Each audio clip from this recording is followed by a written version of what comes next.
محمد یا رب صلی وسلم. بسم اللہ الرحمن الرحیم.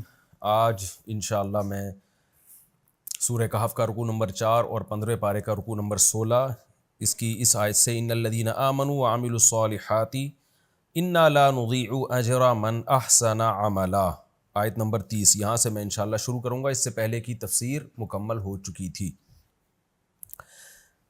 آپ کو معلوم ہے اس سے پہلے جو واقعہ چل رہا تھا، اللہ تعالیٰ نے اپنے حبیب صلی اللہ علیہ وسلم سے فرمایا کہ آپ ان غرباء اور مساکین کو اپنی مجلس سے دھتکاریے مت. جس کا دل چاہے ایمان لائے، جس کا دل چاہے کفر اختیار کرے، آخرت میں اللہ خود ہی سزا دے دے گا. تو ان غریبوں کو دھتکار کے آپ مالداروں کو اپنے قریب کر دیں، یہ دین کی دعوت اور تبلیغ کا طریقہ ٹھیک نہیں ہے. اس پہ اللہ نے کیا فرمایا کہ جو کفر کرے گا تو وہ خود ہی جہنم میں جائے گا.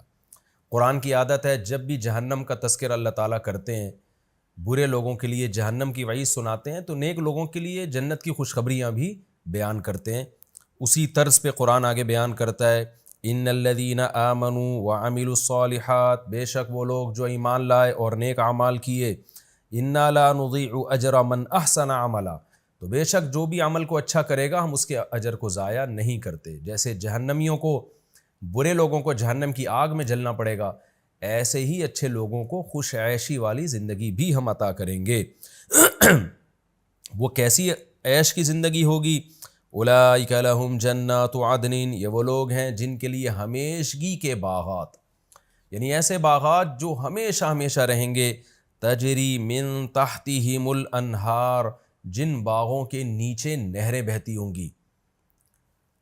یحلون فیہا من اساور، پہنائے جائیں گے وہ ان باغوں میں اساور من ذہب، سونے کے کنگن.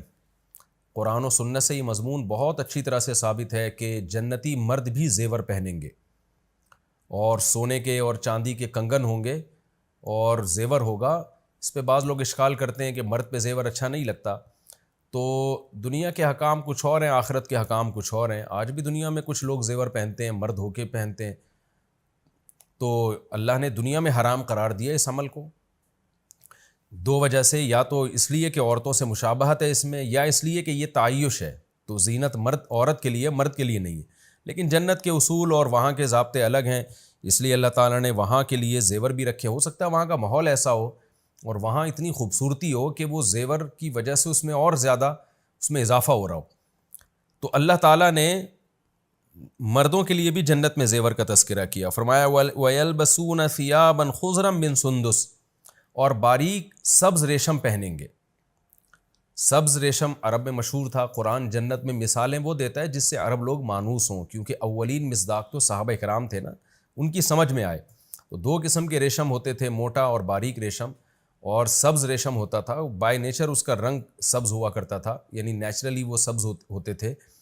تو بہت عمدہ کپڑا سمجھا جاتا تھا. تو اللہ تعالیٰ نے قرآن میں بیان کیا کہ وہاں باریک ریشم بھی پہنیں گے اور موٹا ریشم بھی پہنیں گے. متکئین فیہا علی الارائک، اور شاہی تختوں پہ آپس میں تکیہ لگائے ہوئے بیٹھے ہوں گے. جیسے ایک عالی شان محفل ہوتی ہے، دوستوں کی مجلسیں ہوتی ہیں. آج بھی آپ جائیں، بعض ہوٹلوں نے کھانا کھلانے کے لیے میز کرسی کے بجائے تخت کا انتظام کیا ہوتا ہے. اس میں انسان زیادہ کمفرٹیبل ہوتا ہے، زیادہ خوشی اور سکون محسوس کرتا ہے. نیچرلی جو ایک طریقہ دنیا میں ہمیشہ سے رائج رہا ہے کھانے پینے کا، بیٹھنے کا، وہ ایسے ہی ہے کہ آپ پاؤں پھیلا کے بیٹھ سکیں. کرسیوں پہ بیٹھنا یہ بعد میں اس کا رواج ہے، اس میں انسان زیادہ کمفرٹیبل نہیں ہوتا. نعم الثواب، اللہ کہتے ہیں کیا بہترین بدلہ ہے. دیکھیں قرآن کا بھی انداز دیکھیں، بلاغت کی کتاب ہے نا. اللہ خود ہی اپنی باتوں پہ گویا تعجب کر رہے ہیں کہ کیا بہترین بدلہ میں نے دے دیا. وحسنت مرتفقا، اور کیا ہی خوب ٹھکانہ دے دیا میں نے ان کو.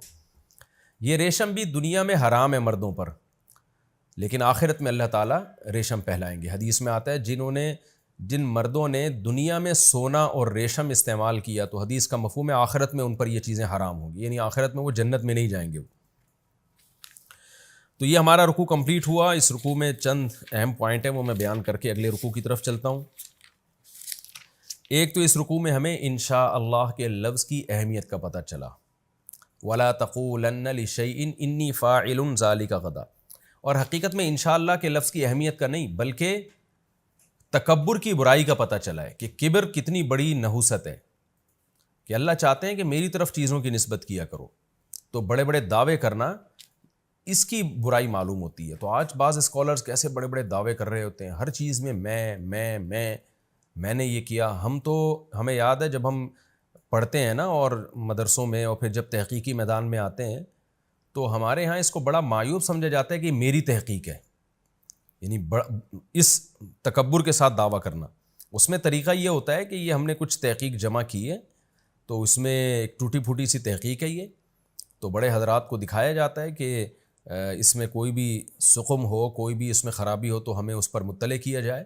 مطلب ہے کہ لب و لہجہ انسان کا ایسا ہونا چاہیے کہ ہر جگہ ایسا نہ ہو کہ جیسے یہ کائنات میں ایک پہلا شخص پیدا ہوا ہے جو تحقیق کر رہا ہے، اس سے پہلے تو 1400 سال سے لوگ علماء اور فقہا اور محدثین، ان کو تو کچھ پتہ ہی نہیں تھا۔ تو اس طرح سے آج بہت سارے اسکالرز اس طرح پیدا ہو رہے ہیں علم میں، اور کمال کی بات یہ کہ علم کی ہوا بھی نہیں لگی ان کو، چند اردو کتابیں پڑھ کے وہ اپنے آپ کو محقق سمجھنے لگتے ہیں۔ تو اللہ تو موسیٰ علیہ السلام کو سمجھا رہا ہے کہ آپ یہ نہیں کہہ سکتے کہ میں سب سے بڑا عالم ہوں۔ سید الانبیاء کو اللہ تعالیٰ بتا رہے ہیں، سمجھا رہے ہیں، تربیت کر رہے ہیں، اور آپ دیکھیں کہ آج علم نہیں ہے اور کیسے بڑے بڑے دعوے ہوتے ہیں، میری رائے ہے یہ، میری رائے ہے یہ۔ آپ کی رائے کیسے ہو گئی بھیا؟ آپ سے بڑے بڑے علامے آج بھی موجود ہیں اور ہمیشہ سے گزرے ہیں، آپ ان کی رائے پیش کر دیں کہ ان کی رائے یہ ہے اور کہ مجھے ایسا لگتا ہے کہ ان کی رائے زیادہ ٹھیک ہے۔ تو بڑے دعوے کرنا یہ اللہ کو پسند نہیں ہے۔ دوسری بات اس میں جیسے میں نے بتایا تھا، کرامت کا برحق ہونا، کہ اہل اللہ سے کرامتوں کا صدور ہوتا ہے اور کرامت کی نسبت اللہ کی طرف کی جائے گی کہ اللہ کرتا ہے۔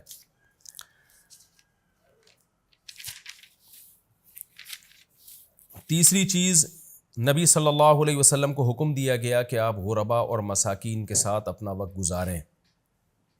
تو آج بھی جو بھی مشہور لوگ ہوتے ہیں، بڑے لوگ ہوتے ہیں، جن کو اللہ نے علم زیادہ دیا ہے، شہرت دی ہے، ان کی یہ ذمہ داری ہے کہ وہ کچھ وقت مساکین اور غربا کے ساتھ گزاریں، کیونکہ جس کے پاس علم ہوتا ہے، شہرت ہوتی ہے، دولت ہوتی ہے، یہ تمام چیزیں انسان کو بگاڑنے کا بہت بڑا ذریعہ بنتی ہیں۔ تو ان کے بگاڑ سے بچنے کے لیے جو سائیڈ ایفیکٹ ہے نا، ان نعمتوں کے جو سائیڈ ایفیکٹ ہیں، ان سے بچنے کے لیے یہ ضروری ہے کہ آپ اپنے وقت کا کچھ حصہ مساکین اور غربا کے ساتھ گزاریں، کمزور لوگوں کے ساتھ گزاریں، تاکہ آپ میں تکبر پیدا نہ ہو۔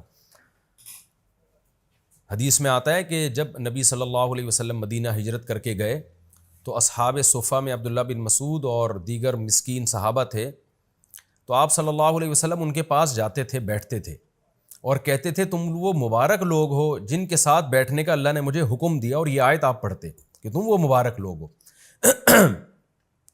تو آج بھی جو بعض حضرات کا یہ طرز عمل ہے کہ غریبوں کو کوئی لفٹ ہی نہیں ہے اور سارے سیٹھوں سے ہی تعلقات ہوتے ہیں، تو یہ بہت غلط حرکت ہے، اس سے اجتناب ضروری ہے، اس آیت سے میں بھی پتہ چلتا ہے۔ اور چوتھی علمی نقطے کی بات ہمیں پتہ چلتی ہے کہ آپ دین کی تبلیغ کے لیے شریعت کے اصولوں پر سمجھوتا نہیں کر سکتے، کوئی نامناسب کام نہیں کر سکتے۔ مثال کے طور پر دین کی تبلیغ کے لیے سرداروں پہ الگ سے محنت کرنا، بادشاہوں کو دعوت دینا، یہ تو ایک حکمت پر مبنی کام ہے، یہ تو ضروری ہے۔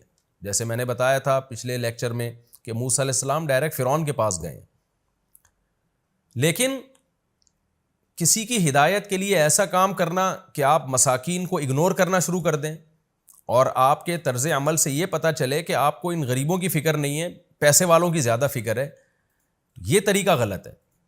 تو مصلحت اس حد تک جہاں تک شریعت نے اجازت دی ہے، جہاں شریعت نے اجازت نہیں دی وہاں پھر یہ کہنا کہ اگر میں نے یہ کام نہ کیا تو یہ امیر تو بیچارے جہنم میں چلے جائیں گے، تو کوئی بات نہیں، جائیں جہنم میں، ہم اپنے اصولوں کو نہیں توڑ سکتے۔ اس کی مثال میں بار بار دیتا ہوں نا کہ اگر کوئی شرابی شراب سے بچنا چاہتا ہے لیکن وہ شرط لگا دے کہ 2 گھونٹ آپ ایک دفعہ میرے ساتھ پی لو یہ شراب، تو میں وعدہ کرتا ہوں کہ میں توبہ کر لوں گا، تو اس کو جہنم کی آگ سے بچانے کے لیے آپ کو یہ اجازت نہیں ہے کہ آپ 2 گھونٹ پی لیں، نہ نہ نہ نہ بھائی، ہم ایک قطرہ نہیں پئیں گے، آپ نے بچنا ہے بچو، نہیں تو جاؤ جہنم میں۔ ہمیں فمن شاء فلیؤمن ومن شاء فلیکفر، یہی اس آیت کا مطلب ہے کہ ہم اصولوں پہ سمجھوتا نہیں کریں گے، پھر جتنے لوگ ایمان لے آئیں ٹھیک ہے، نہیں لائیں تو نہ لائیں، وہ پھر ان کی وہ خود جائیں جہنم میں۔ تو یہ اصول بھی ہمیں اس آیت سے پتہ چلتا ہے۔ اور آخر میں جو اللہ نے جنت کی نعمتیں بیان کی، اللہ تعالی ہمیں ان نعمتوں کا مستحق بنائے۔ اب میں اگلے رکوع کی طرف چلتا ہوں، سورہ کہف کا رکوع نمبر 5 اور 16ویں پارے کا رکوع نمبر 17، 15ویں پارے کا رکوع نمبر 17 میں شروع کروں گا حسب معمول مختصر لفظی ترجمہ مختصر گرامر کے ساتھ، پھر انشاءاللہ اس کی تفسیر میں چاہتا ہوں وقت کے اندر اندر یہ رکوع میں سمیٹ دوں۔ وَاضْرِبْ لَهُم مَثَلَ الرَّجُلَيْنِ، آپ بیان کیجیے ان کے لیے ایک مثال، رجلین دو آدمیوں کی، جعلنا لأحدہما جنتین، بنایا ہم نے ان دونوں میں سے ایک کے لیے دو باغ، من اعناب انگوروں کے، وحففناہما، حفا کا معنی ہوتا ہے ڈھانپ لینا، حفا یحفو تو ڈھانپ لینا، حففناہما ہم نے ان دونوں باغوں کو ڈھانپ لیا تھا، بنخل کھجور کے درختوں سے، وجعلنا بینہما اور بنایا تھا ان باغوں کے درمیان زرعا کھیتی بھی، کلتا الجنتین دونوں باغ، آتت دیتے تھے، اکولہا اکل ثمر کو کہتے ہیں، پھل کو کہتے ہیں، اپنا پھل دیتے تھے، ولم تظلم اور نہ کمی کرتے تھے، ظلم یظلم ظلمن کا معنی کمی کرنا بھی ہوتا ہے، اور کمی نہیں کرتے تھے، منہ اس پھل میں شیئن ذرا بھی، یعنی پورا پورا پھل دیتے تھے، وفجرنا اور جاری کر دی تھی ہم نے، خلالہما ان دونوں باغوں کے بیچ میں نہر بھی جاری کر دی تھی، یعنی پانی کا بھی انتظام تھا، نہرا،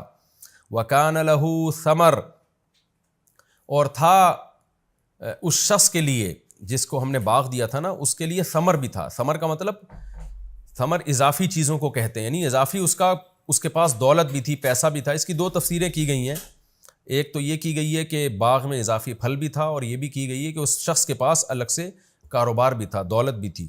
فقال لصاحبہ اس شخص نے اپنے دوست سے کہا، ساتھی سے کہا، وہو یحاورہ اس حال میں کہ وہ اس سے محاورہ کر رہا تھا، سرگوشی گپ شپ کر رہا تھا، حاورہ یحاور محاورتن کا معنی گپ شپ لگانا، جو آپ گپ شپ کرتے ہوئے باتیں کر رہے ہوتے ہیں نا، وہو یحاورہ وہ اس سے گپ شپ لگا رہا تھا، اور گپ شپ کے دوران اس نے کہا، انا اکثر منک مالا میں تجھ سے زیادہ ہوں مال کے اعتبار سے، واعز نفرا اور نفر کے اعتبار سے بھی تجھ سے زیادہ عزت والا ہوں، اعز کا مطلب زیادہ پاورفل ہوں، یعنی میرے افراد بھی زیادہ، ملازمین وغیرہ اولاد وغیرہ وہ بھی زیادہ، اور مال بھی زیادہ۔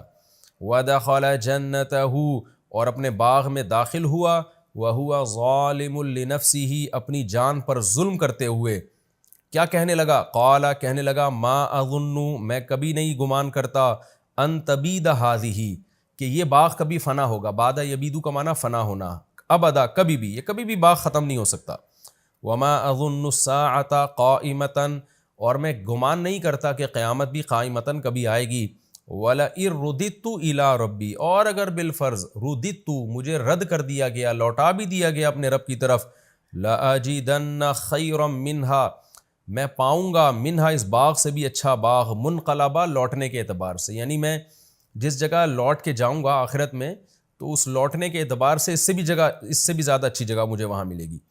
قال له صاحبہ تو اس کے دوست نے اس سے کہا، وہو یحاورہ اور وہ بھی گپ شپ کر رہا تھا، گپ شپ کے دوران بات چیت کے دوران کہا اس نے، اکفرت بالذی کیا تو انکار کرتا ہے اس ذات کا، الذی وہ ذات خلقک من تراب جس نے تجھے مٹی سے بنایا، ثم من نطفۃ پھر پانی سے نطفے سے بنایا، ثم سواک پھر تجھے برابر کر دیا، رجلا مرد بنا کے، انسان بنا کے، لیکن هو اللہ ربی لیکن وہ اللہ میرا رب ہے، ولا اشرک بربی احدا میں اپنے رب کے ساتھ کسی کو شریک نہیں کرتا، ولولا ایسا کیوں نہ ہوا، اذ دخلت جنتک کہ جب تو اپنے باغ میں داخل ہوا تھا، قلتا تو یہ کہہ دیتا، ما شاء اللہ جو اللہ چاہتا ہے وہی ہوتا ہے، یعنی ما شاء اللہ کانا یہاں محذوف ہے، جو اللہ چاہتا ہے کانا وہ ہوتا ہے، لا قوت الا باللہ کوئی طاقت نہیں ہے مگر اللہ کے ساتھ،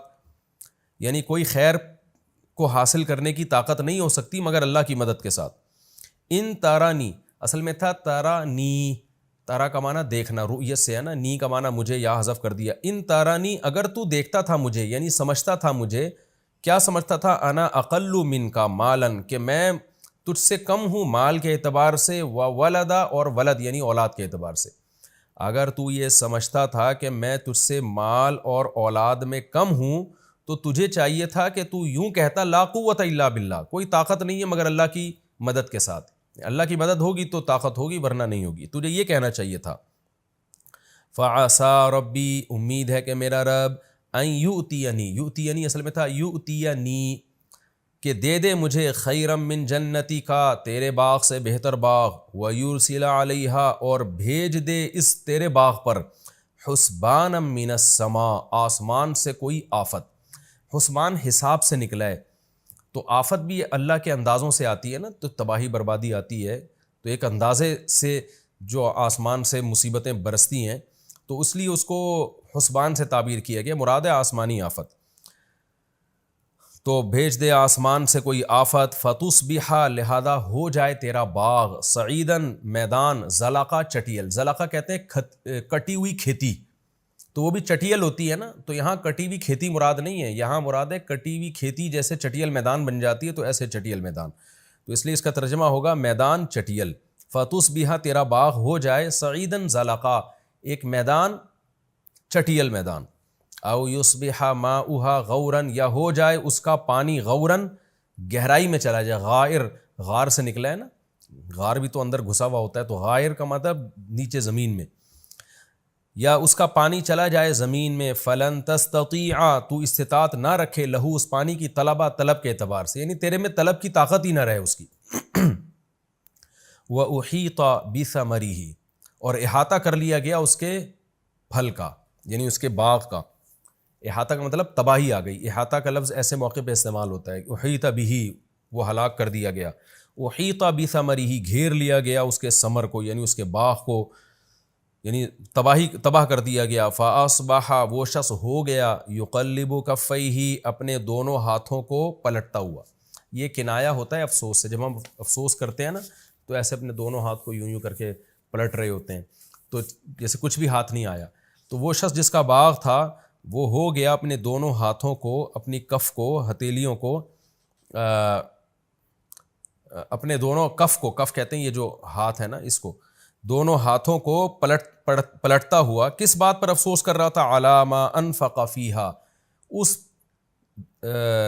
اس پیسے پر جو اس نے اس باغ پہ خرچ کیا تھا، وہی خاویۃ علی عروشہا، اور وہ اپنی چھتوں کے بل جو ہے وہ باغ گرا ہوا تھا، اس کو کہتے ہیں عربی میں ٹھٹھیاں، وہ جو نہیں ہوتی اوپر باغ کے اوپر جو بیلیں چڑھائی ہوئی ہوتی ہیں چھاؤں کے لیے، تو اس کو عرش سے تعبیر کیا گیا ہے، تو عروش اس کی جمع ہے، تو اپنی یعنی اوندھے منہ پڑا ہوا تھا وہ باغ، خاویۃ علی عروشہا، ویقول یا لیتنی، اور وہ باغ کا مالک کہنے لگا ہائے کاش، لم اشرک بربی احدا، کاش میں اپنے رب کے ساتھ کسی کو شریک نہ کرتا، ولم تکن لہ فئۃ، اور کوئی نہیں ہوا اس کے لیے کوئی ایسی جماعت، فئہ جماعت کو کہتے ہیں، ینصرونہ من دون اللہ، جو اس کی مدد کرتا اللہ کے علاوہ، یعنی اللہ سے اس کی مدد کرتا، وما کان منتصرا، اور نہ خود وہ انتصار کر سکا، انتصار مدد کرنا، اور نہ وہ خود اپنا مددگار بن سکا۔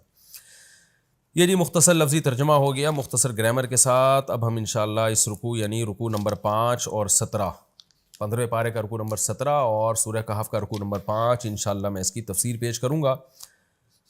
آپ کو معلوم ہے پچھلے رکوع میں اللہ نے اصحاب کہف کا واقعہ سنایا کہ جنہوں نے اللہ کی خاطر قربانی دی اور اللہ پہ اعتماد اور توکل کیا، تو ناکامیوں کے نقشوں میں بھی اللہ نے ان کو کامیاب کیا۔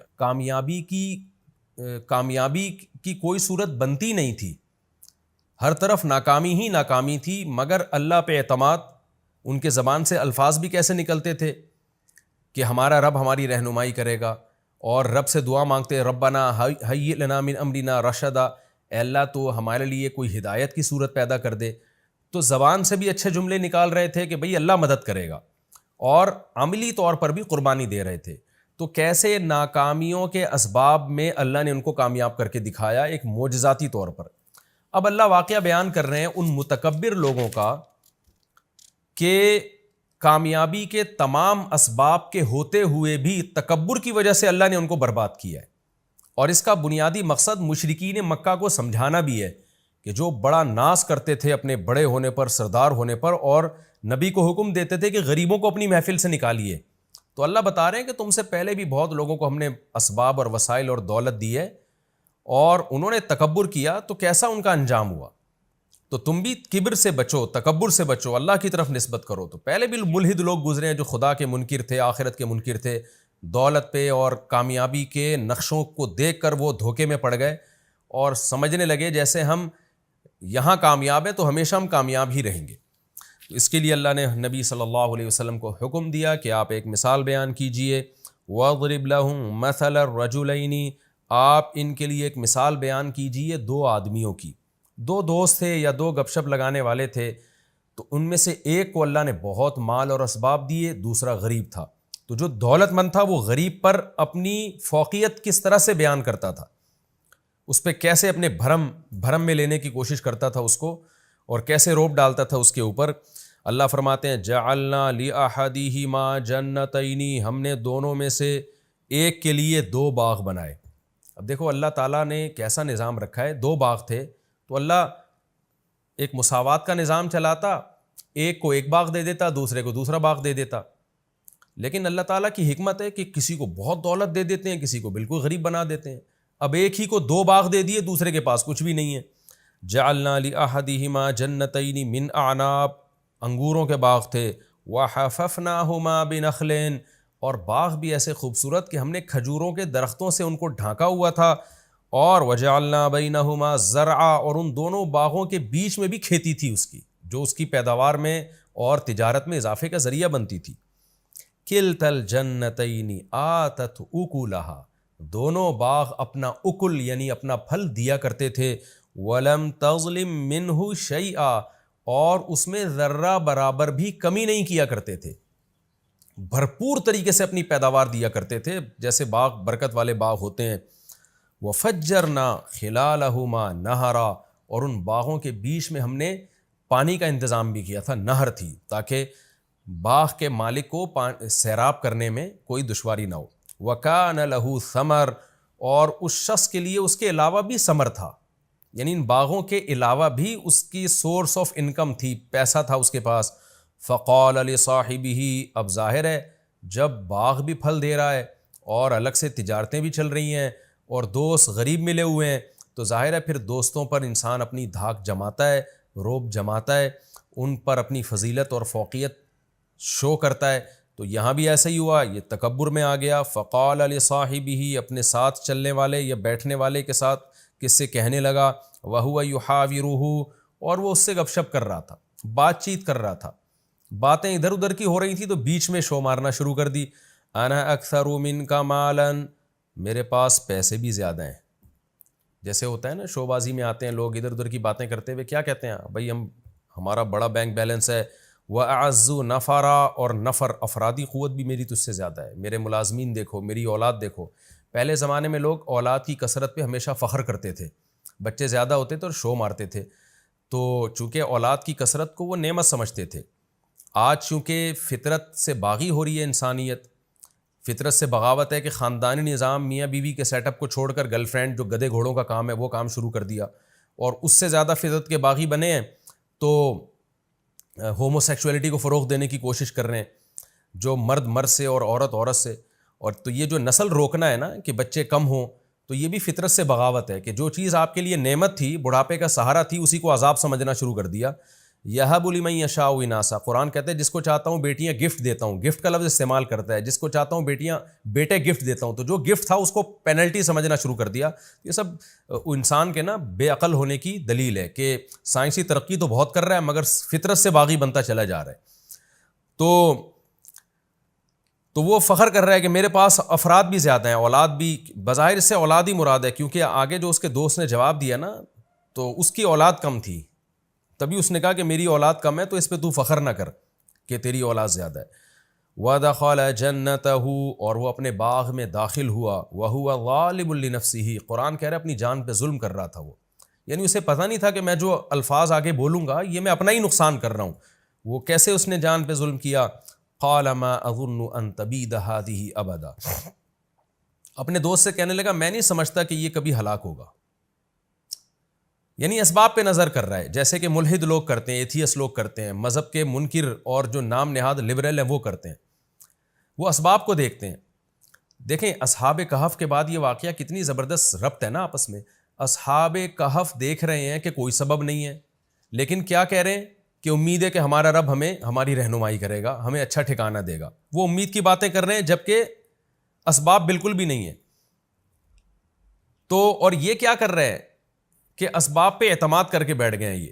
یہ کہہ رہا ہے کہ میرا اتنا اچھا باغ ہے اور نہر بھی ہے اور پانی کا بھی انتظام ہے, تو کیوں تباہ ہوگا بھائی باغ؟ یہ مطلب یہ ہے کہ اللہ کیا ہوتا ہے, مقصد اللہ کی نفی تھی کہ کوئی خدا نہیں ہے, ہمیں کسی سے ڈرنے کی ضرورت نہیں ہے, سب کچھ ہے, بارشیں برس رہی ہیں, نہریں چل رہی ہیں اور بہترین میرا بزنس ہے, تو اس کو کوئی نقصان نہیں پہنچا سکتا. کیونکہ اس زمانے میں بھی علماء جو نیک لوگ تھے ڈراتے تھے نا مالداروں کو کہ بھئی اللہ کی اطاعت کرو, شرک مت کرو.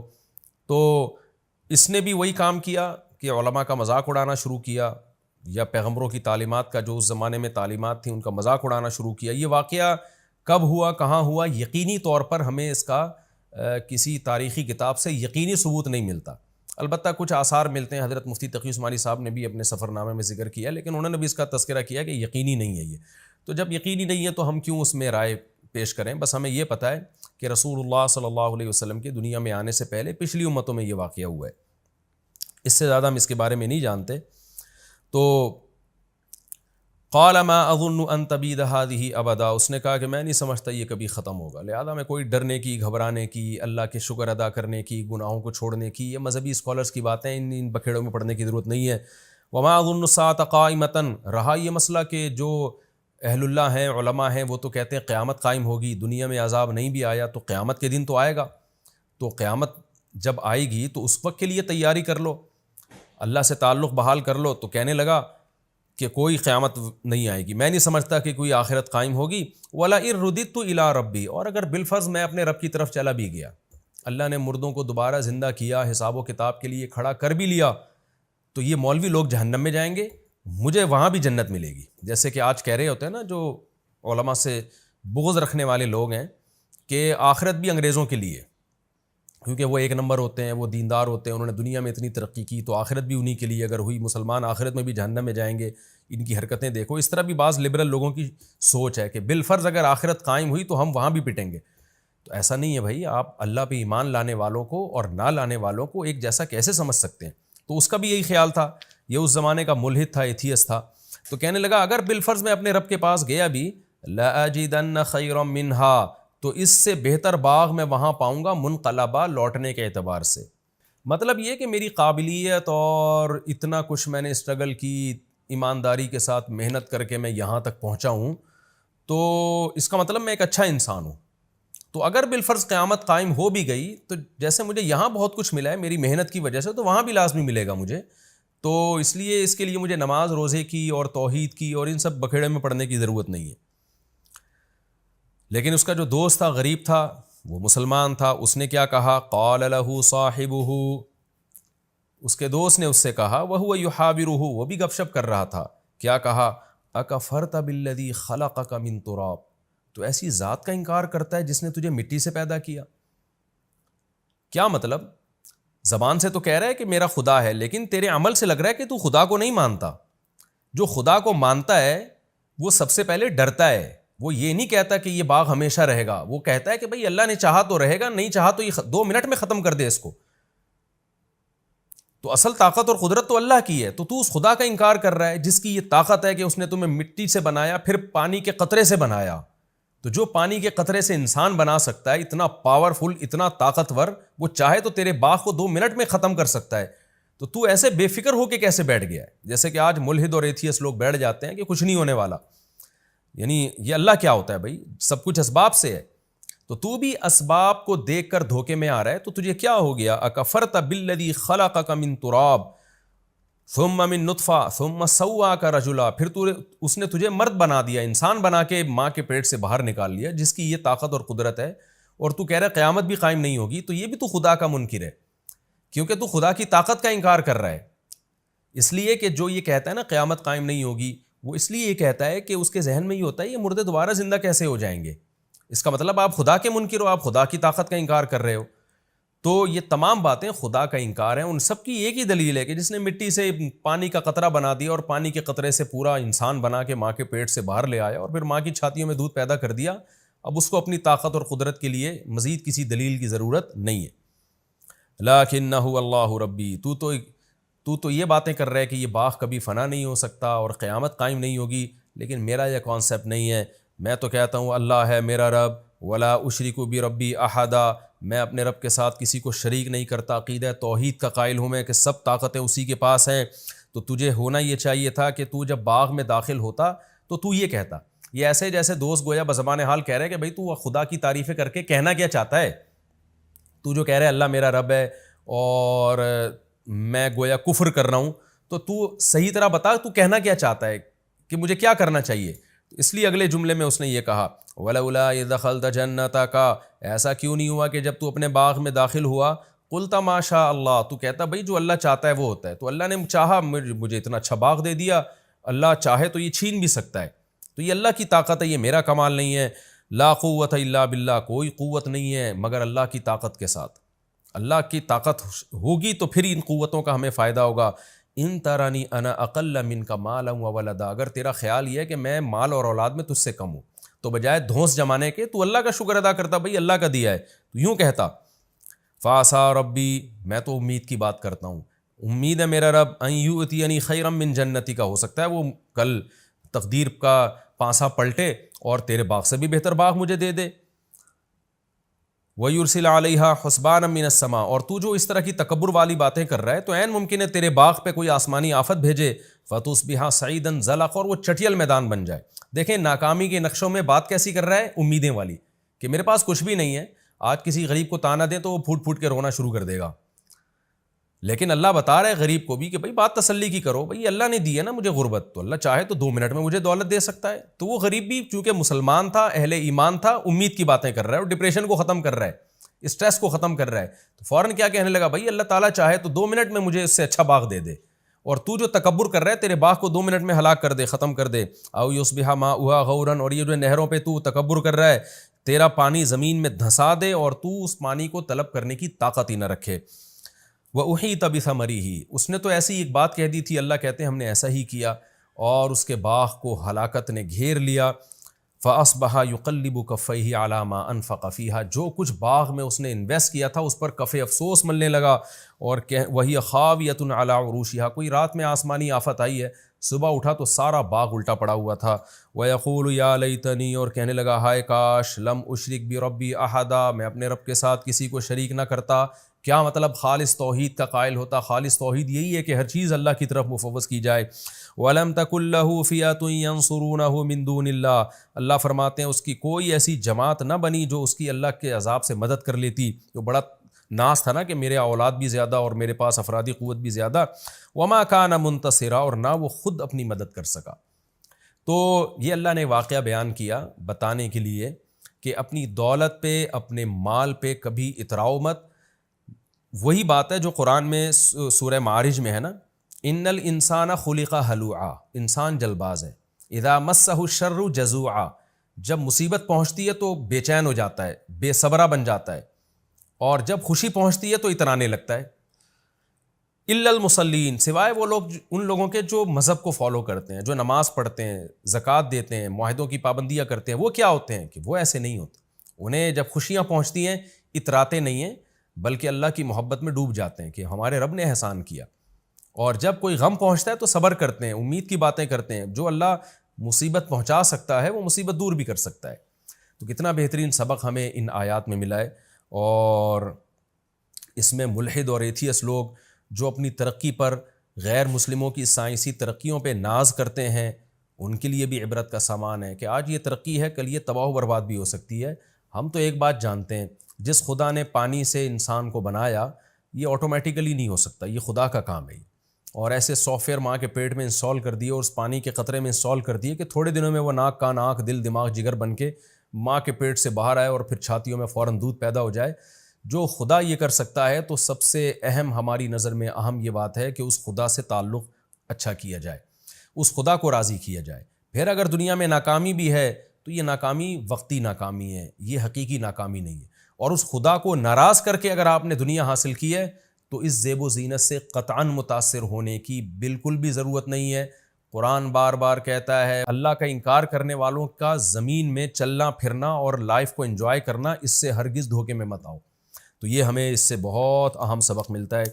اور دونوں واقعات جو اللہ نے ایک ساتھ بیان کر دیے نا، اصحاب کہف کا بھی اور یہ اصحاب باغ کا بھی.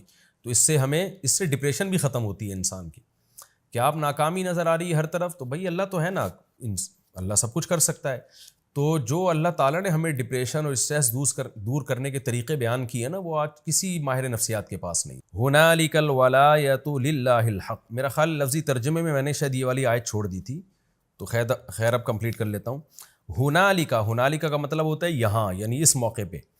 ولایا مدد کو کہتے ہیں. للہ الحق, اس اللہ کے لیے جو برحق ہے. یعنی ایسے موقع پہ جب اس طرح کی کوئی قدرتی آفت آئے تو مدد اس اللہ ہی کے لیے ہے جو برحق ہے, وہی مدد کر سکتا ہے اگر کرنا چاہے تو. ہوا خیر ثوابا, وہ اللہ بہتر ہے بدلے کے اعتبار سے بھی. وہ خیر عقبا, اور بہتر ہے انجام کے اعتبار سے بھی. یعنی اس اللہ کا بدلہ اور جو رزلٹ ہے اللہ سے دوستی کا, وہ بہرحال بہتر ہے.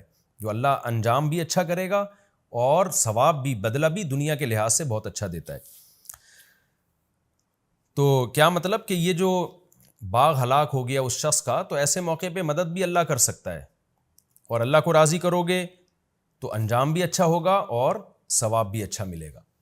تو چونکہ اس شخص نے اللہ کو راضی نہیں کیا تو اب انجام بھی اچھا نہیں ہے اور حال بھی اچھا نہیں ہے. اللہ نے کیسے باغ کو تباہ و برباد کر دیا. یہ ہمارا رکوع الحمدللہ کمپلیٹ ہو گیا. اس رکوع میں جو ہمیں اسباق ملتے ہیں, ایک تو یہی سبق ملتا ہے کہ تکبر نہیں کرنا چاہیے.